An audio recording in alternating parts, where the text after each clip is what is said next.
Terakhir yang mulia, saya yang mulia. Izin yang mulia, yang tadi saya jawab terakhir itu, saya tidak menjawab, bukan berarti saya tidak bisa menjawab. Itu berbeda. Demikian yang mulia. Kami paham.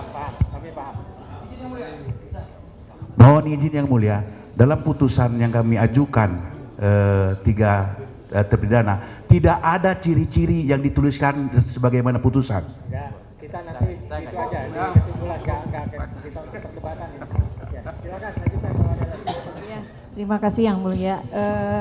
Saudara ahli, saya hanya menyimak tadi keterangan ahli bahwa atas adanya laporan seseorang, maka untuk menetapkan tersangka itu harus dilakukan pemanggilan.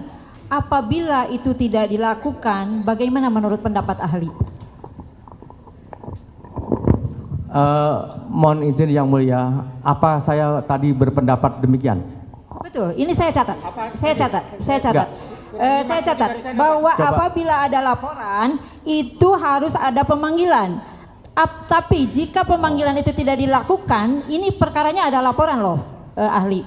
Nah, ini kan ada laporan. Nah, apabila ada pelapor tapi tidak dilakukan pemanggilan terhadap calon tersangka, itu bagaimana menurut pendapat ahli? Saya catat semua keterangan ahli. Mohon maaf. Jadi mohon maaf jangan diulang-ulang. Oh, saya tadi sudah menjelaskan. Jadi mohon maaf ahli, dijelaskan saja karena saya catat. Oke. Yang mulia. Ulang lagi aja lah. Kadang-kadang kan kita ada waktunya, kita kadang-kadang menoleh atau apa, kadang-kadang kita. Silakan. Ya. Nah. Ini. Baik yang mulia, jadi yang ingin saya sampaikan bahwa tadi ketika saya ditanya, kan dalam satu proses hukum terhadap adanya satu peristiwa pidana. Jangan berisik ya, ini suaranya feedback. Lanjutkan ahli, silakan. Baik, terima kasih yang mulia.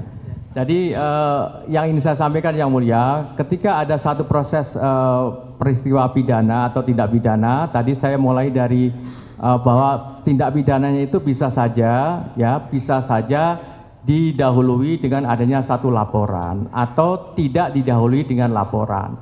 Nah, ketika kemudian ada satu tindak pidana yang kemudian ada kaitannya dengan satu peristiwa pidana sebelumnya yang sudah dilakukan proses hukum, ya, karena peristiwa pidananya itu dilakukan adanya satu delneming atau penyertaan tindak pidana di mana pelakunya lebih dari satu orang, maka proses hukumnya kan bisa saja tidak sekaligus.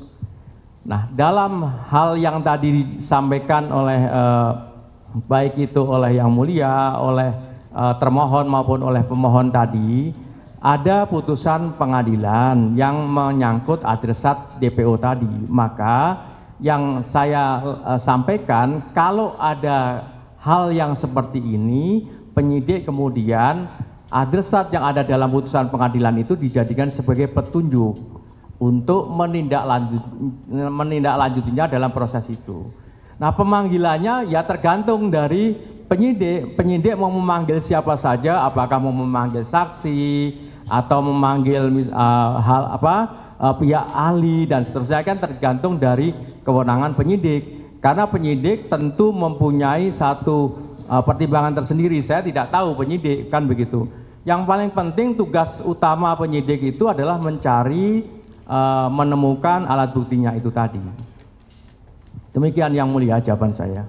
Yang ingin saya tanyakan, sah tidak penetapan tersangkanya seperti itu ahli?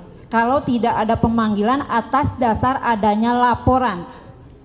Baik, mohon izin yang mulia, tadi sudah saya sampaikan bahwa penetapan tersangka berdasarkan apa yang ada di dalam KUHP dan juga putusan MK itu, selama mendasarkan pada minimal 2 alat bukti, maka penetapan tersangkanya adalah sah secara hukum. Demikian yang mulia. Ya, itu pendapat ahli ya. Iya. Oke, satu lagi.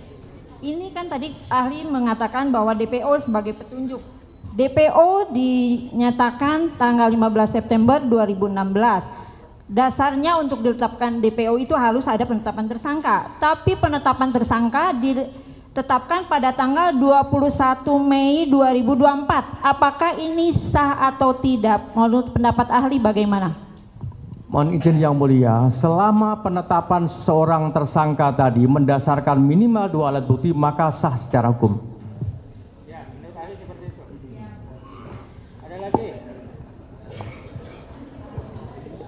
Izin melanjutkan, yang mulia. Ahli, tadi ahli menyampaikan sesuai dengan pertanyaan